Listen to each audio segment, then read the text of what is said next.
I wish to inform the House that subsequent to several press articles since the beginning of this year regarding the alleged dispensing of expired drugs,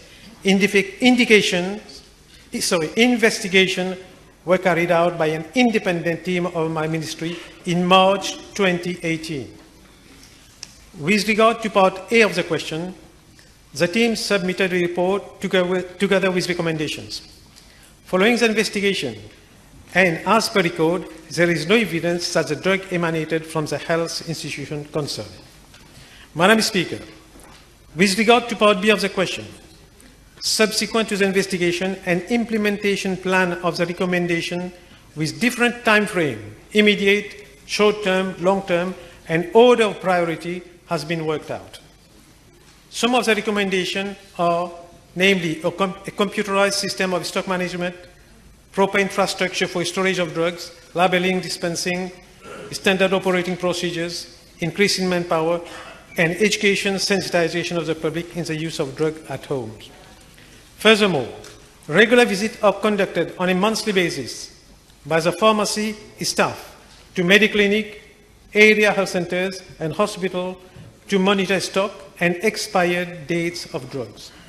Copy of the inspection report will be submitted to my ministry for follow-up.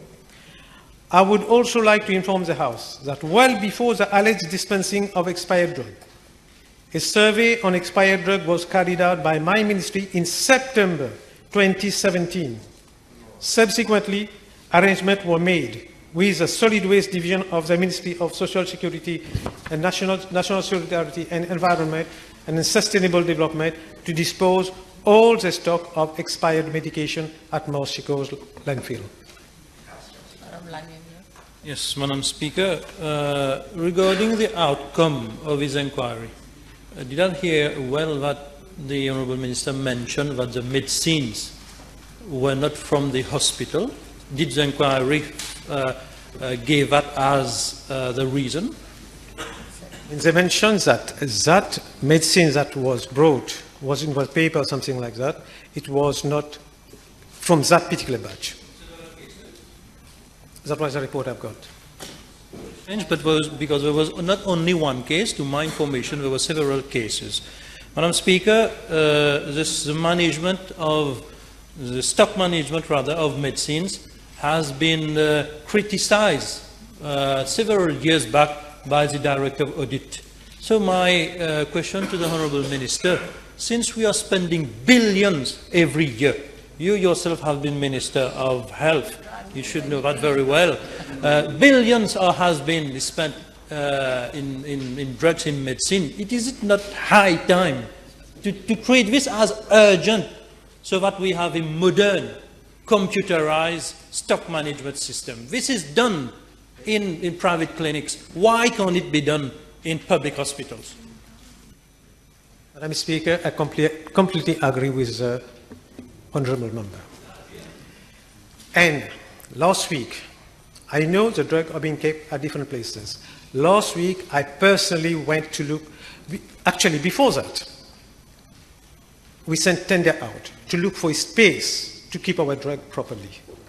And we didn't manage to get it. We were looking for 50,000 square feet of space. We could not manage to get it. That's number one. Last week, I visited a store at Castel. No, not Sunray, Castel. I visited the space myself to see whether we can have a space where we can transfer the drugs. If everything goes all right, maybe in 1 month I'll be able to transfer some of the drug from places like Sunray, Marketing Board, Tobacco Board, or whatever. So I am concerned about it. So that's what we have been doing the last few months and last week. And we are working as well to get a new store to keep our medicine where you have proper temperature, humidity, and a computerized system. I appreciate the importance of this project. I can assure you these are temporary measures I'm taking, but I'm working on the permanent measure as well.